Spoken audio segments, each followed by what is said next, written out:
Red emergency lights pulsed through the command center of the Zephyrian flagship. Admiral Cathra stood before the towering view screen, his forearms clasped behind his back, eyes fixed on the incoming battle reports. Each new transmission delivered more devastating news than the last. Double quotes, sir. Battle Group 7 has gone dark.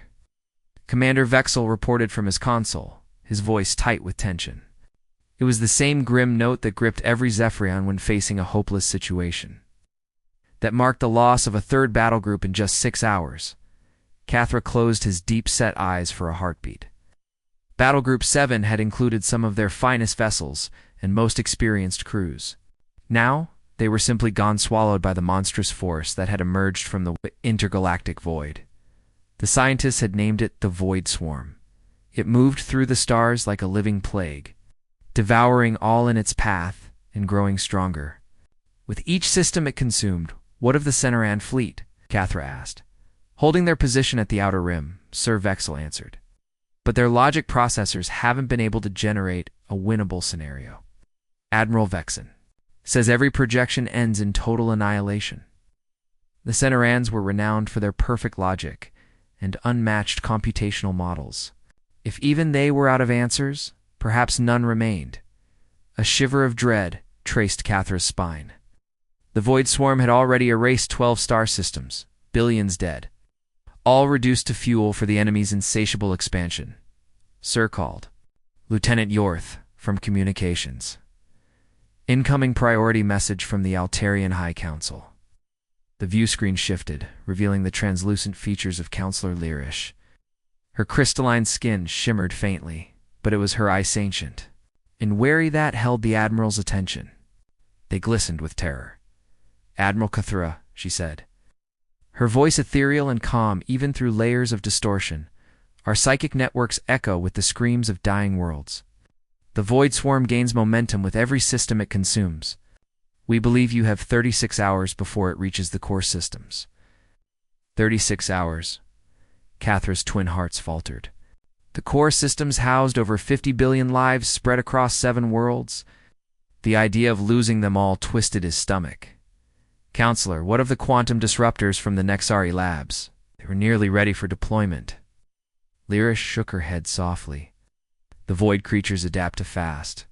They absorbed the quantum output and used it to strengthen themselves. Admiral, we must now consider even the most extreme options. Cathra understood. In the far corner of the command deck sat an old terminal unused for over 50 years. It bore the crude insignia of Earth, a simple blue and green sphere. Primitive beside the refined icons of the Federation, the humans had long requested full membership. They had numbers over 8 billion across many colonies. Resources and industry that impressed even the Cenerans. But they possessed something far more disturbing. They had war. Their history was soaked in it. Even in times of peace, humans glorified combat and honored their warriors with towering monuments.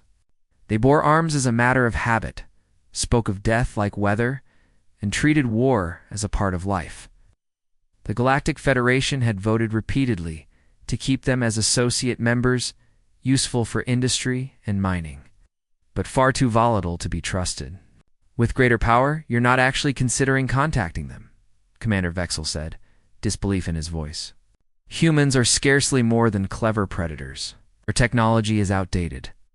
Their ships are slow and elegant-hand, yet they possess more vessels than 3 major species combined. Admiral Cathra didn't argue. Instead, he said, show me the latest human military metrics. The display lit up with statistics most Federation officers avoided. Humanity controlled more than 800 warships across their domain. Individually, they were small and underpowered by galactic standards, but they were many. More importantly, their crews were infamous for reckless bravery and stubborn endurance, sir. Their weapons are practically medieval, Vexel argued. They fire physical projectiles, use chemical explosives. Their ships still run on nuclear fusion. Our computers are constructed from metal and silicon rather than crystal lattice.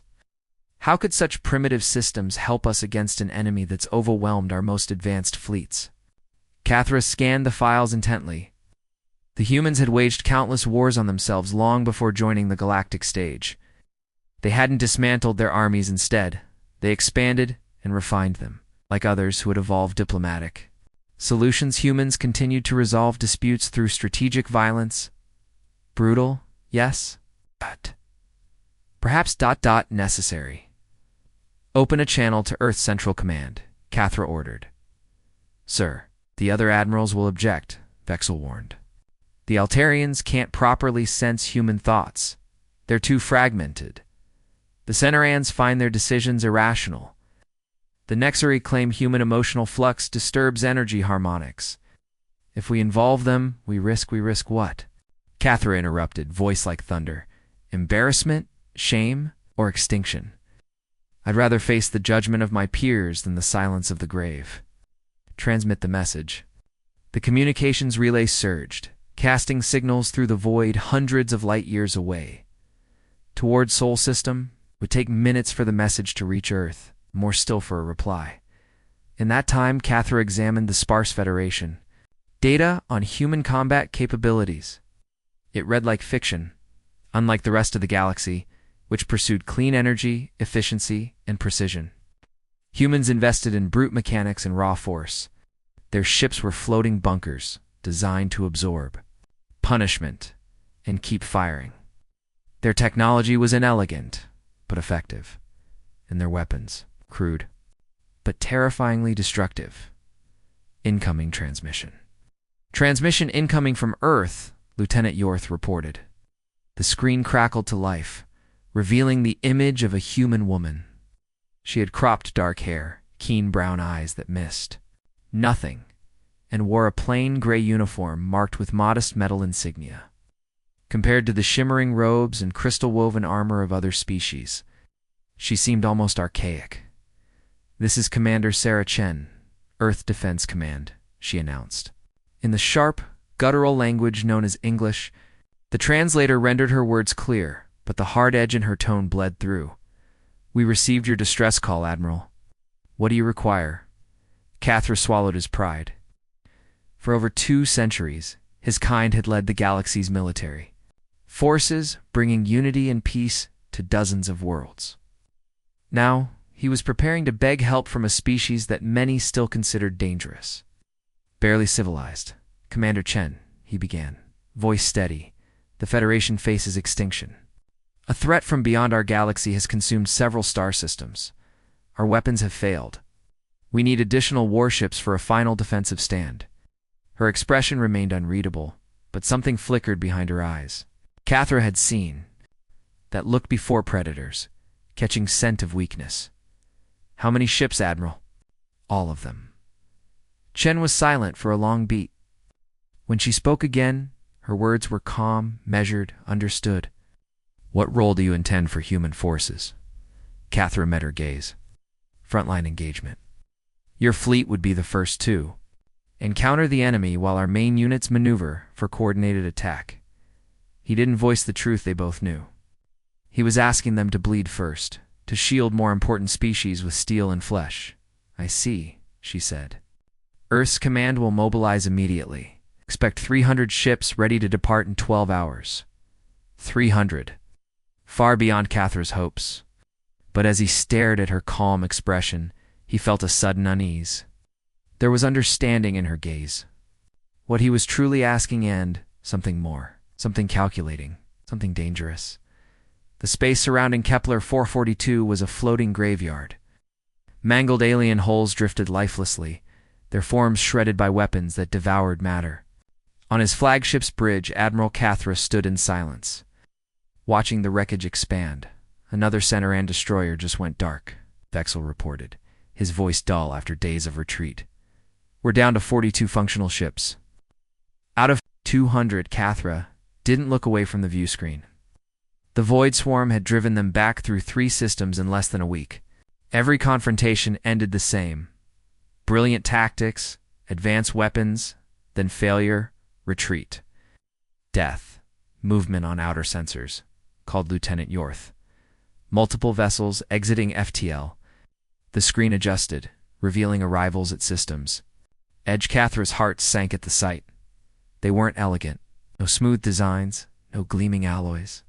Just blocky masses of armor, covered in brutal plating and protruding barrels. They looked like flying fortresses. Identification confirms human fleet, sir, Yorth said. Total count: 297 ships. 290-7. Kathar had. Expected perhaps 50. No one had truly tallied humanity's warships. Now he was staring at the largest fleet assembled in a century, receiving transmission from the lead human vessel. The approaching enemy drew the attention of every sensor on the bridge. The massive guns on the human ships rotated slowly into position. Commander Vexel stared, murmuring, "What in the name of the ancients are those?" Before anyone could answer, the human fleet opened fire. There were no elegant energy beams, no bright civilized pulses. Instead, they launched solid metal at terrifying speed, a savage contrast to the refined weaponry used by most species. Each shot was the size of a ground vehicle, and the velocity made them streak like lightning across the void. Impact in 47 seconds, Chen said, Overcome's voice calm and steady. Admiral Cathra blinked at the tactical readout. The readings made no sense. Those projectiles were accelerating to almost a third of light speed. That velocity turned metal into planet killers. It can't be right, Vexel whispered. No kinetic system can deliver that without enormous power. Cathra expected a wasted barrage, the shots absorbed or rendered useless by the swarms. Bioadaptive defenses. Instead, he watched in stunned silence as 3 void entities were obliterated outright, torn apart mid-flight. The things that had shrugged off advanced weaponry died instantly, shredded by raw impact force. Strange, thick fluid sprayed from ruptured holes like gore from burst organs. Direct hits on 3 enemy craft, Chen reported, her tone unchanged. Maintaining pressure. The human fleet unleashed a second wave, then a third. Every salvo turned space into a storm of accelerated death. Their targets began shifting, tactics repositioning, hardening their carapaces, but nothing worked. The sheer kinetic force overwhelmed any natural resistance. "How are they managing this?" Cathra demanded. Science officer responded. "Quickly, sir. Best guess some kind of hypermagnetic acceleration tech. The energy draw should be unsustainable, but they're sustaining it." The display filled with flashes as round after round launched from the human line. Their awkward, blocky ships seemed to transform less crude transports, more like siege engines perfected by a war-hardened culture. The void swarm began to falter. The once flawless coordination of the entities broke apart. They were used to adapting against lasers, plasma, quantum weapons, but not this. It couldn't counter this kind of raw, ancient brutality. Fear not, just confusion rippled through them. "Admiral, the enemy is adjusting course," Vexel announced, astonishment in his voice. "They're retreating from the human position." Cathra blinked at the screen, barely believing. The void swarm, destroyers of civilizations, now veered. Away from a species they once dismissed as irrelevant. All their prior battles against the finest fleets in the galaxy had not prepared them for this. "Attention all human vessels," Gothra spoke into the com. "Excellent work, Commander Chen. Continue firing at your discretion," Chen replied without fanfare. "Thank you, Admiral. But this is only the beginning." Her voice was level, yet those words chilled Cathra more than the death screams. Of the void. If this was only the opening move, what more were the humans prepared to show? His question was answered moments later. The swarm, unable to confront the frontal assault, fractured into smaller elements, spreading out in multiple vectors in an attempt to surround and isolate the human formation. The humans answered instantly. From their ships, smaller units detached first, assumed to be fighters, but as they closed in, Cathra realized they weren't manned. Missiles, but not conventional ones. Each was massive starship scale and moved. With uncanny agility, they didn't arc like automated weapons. They danced like living creatures, twisting past enemy fire as though anticipating it. When they struck, the results were catastrophic. The explosion from each impact lit the void like a miniature sun, forcing the bridge screens to auto-dime to avoid blinding the crew. "Nuclear warheads," Chen explained, still visible on one split feed. "But upgraded with plasma burst triggers and AI guidance. We call them Vipers." The word felt inappropriate for something so destructive, but Cathra couldn't deny the effectiveness. The void swarm writhed under the assault. Their flankers were evaporating. For every missile that was intercepted, 3 made it through, and each one erased an enemy. The Admiral had seen many wars, but nothing like this. The humans were using weapons considered barbaric by galactic standards. Yet they worked.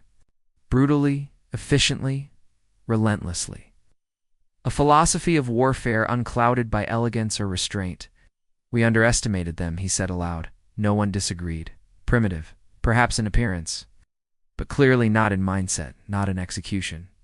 It was a race that had turned destruction into science and warfare into instinct. More void vessels detonated under the onslaught. The human barrage never slowed. Their launch systems, built for durability over sophistication, just kept cycling. The formation didn't buckle, didn't retreat, didn't hesitate. Cathra suddenly understood these weren't volunteers on a suicide mission. This was a trap. The void swarm had walked straight into it, and the humans, they'd come ready, internal. Structure with brutal efficiency. The void entity thrashed, but it couldn't dislodge the intruder. Biological fluids sprayed into the vacuum as the human vessel disemboweled its prey from within. The bridge crew of the Federation flagship sat in horrified silence, watching as the humans turned space combat into butchery. "Sir, Commander Vexel," said quietly, "the humans are boarding the void creatures. That ship is inside the target. I'm reading power surges, atmospheric venting, and ... internal detonation." A moment later, the void entity burst apart from within, torn to shreds by explosives planted during the brutal incursion. Debris and chunks of biological matter scattered in every direction, and from the center of the carnage, the human ship emerged, scorched, dented, but still fully operational. "They call that tactic the rip and burn," Commander Chen said coolly over the open channel. "It's not pretty, but it gets the job done." Cathra felt his stomach twist. This wasn't warfare. This was slaughter performed with clinical joy. More human ships followed, diving into wounded entities, using saws, drills, plasma torches to carve their enemies apart from the inside out. No doctrine, no restraint, it's primal destruction. Sir Vexel whispered again, his voice numb. "They are winning. The humans are actually winning." And for the first time in his long and decorated career, Admiral Cathra wasn't sure if that was a good thing. Not last long. The void entities were fast, but the humans were faster or at least more ruthless. They anticipated every move, outflanked every attempt at escape. One by one, the last of the void swarm was cornered and destroyed with merciless precision. Admiral Cathra watched the final moments unfold with a strange mix of awe and dread. "This is not war," he whispered. "This is extermination." Explosions flared across the tactical display as human ships unleashed their full arsenal. Railguns, torpedoes, fusion blasts, each strike calculated, each kill deliberate. There was no hesitation, no mercy. "All void contacts eliminated," Vexel confirmed quietly. "Total enemy loss, 100%. Human casualties, minimal." The bridge was silent. No one cheered. No one moved. Even among the battle-hardened officers of the Federation fleet, there was a sense that something fundamental had changed. "Admiral," came Commander Chen's voice again. Calm, collected, almost casual. "Void swarm neutralized. Sector secure. Requesting permission to initiate recovery protocols." Cathra cleared his throat. "Permission granted, Commander." "And well done." "Thank you, sir," Chen replied. Then she added with a hint of grim pride, "We told you not to underestimate us." The channel closed. Cathra leaned back in his command chair, eyes fixed on the fading wreckage of the most terrifying threat the galaxy had ever faced. Destroyed not by superior technology or ancient wisdom, but by something raw, unrefined, and terrifyingly effective, humanity asked ChatGPT. "Earth Central," Lieutenant Yor announced, interrupting the silence. "Put it through," Cathra said, his voice steady but weighted. The screen blinked, and the symbol of Earth's unified command appeared, followed by the calm, professional face of Admiral Chen. "Admiral Kathra," she began, "we appreciate your support and cooperation during the operation. Debriefing documents and full combat telemetry will be transmitted shortly. We are also dispatching medical and engineering teams to assist in recovery efforts across the affected systems." "Very well," Kathra replied, offering a polite nod. "Your assistance is appreciated." "There's something else," Chen continued. "We recommend a joint task force be formed immediately to monitor any resurgence. Avoid activity. Earth volunteers to lead the effort." Of course, Kathra thought bitterly. They were already positioning themselves as guardians of the galaxy, and who could say no? Not after this. He offered a practiced diplomatic response. "We will bring it before the High Council. Your proposal will be given proper consideration." Chen nodded, then the transmission ended. The bridge was quiet again. Even Vextel didn't speak this time.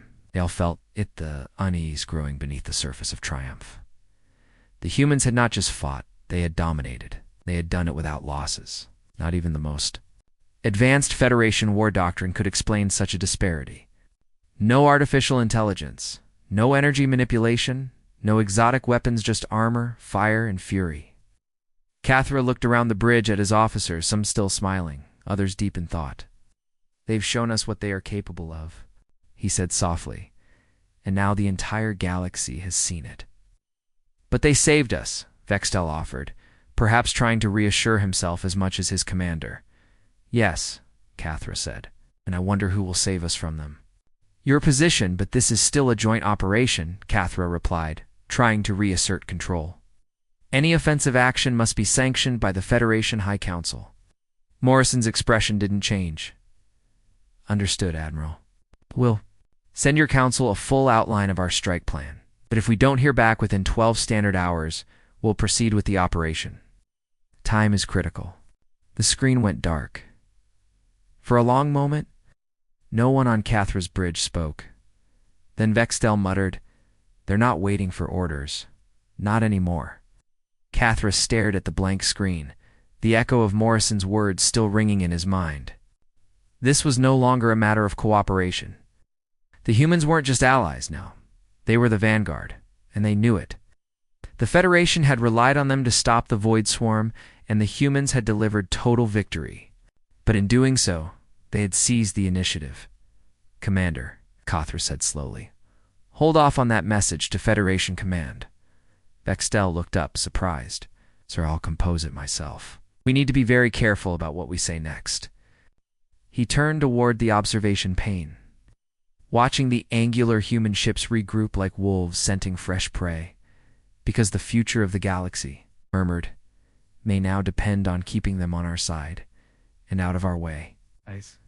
Rotated in perfect synchronization, not toward any distant threat, but toward the Federation ships surrounding them.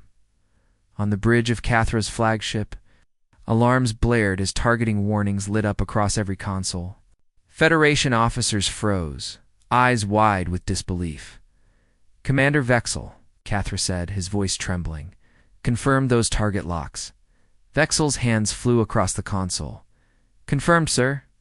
Every human vessel is now targeting Federation assets. We are being painted as hostiles." Kathra stared at the screen where Commander Chen remained, motionless, her expression unchanging. "Commander," he said slowly, "I urge you to reconsider. This is a misunderstanding." "No, Admiral," Chen replied coldly. "This is clarity. For too long, humanity fought under the assumption that we needed the Federation. Today proved otherwise. You needed us. And instead of gratitude, you offered us servitude."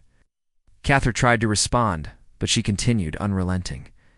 "You think of yourselves as civilized, superior. But when your world was ending, you called on warriors.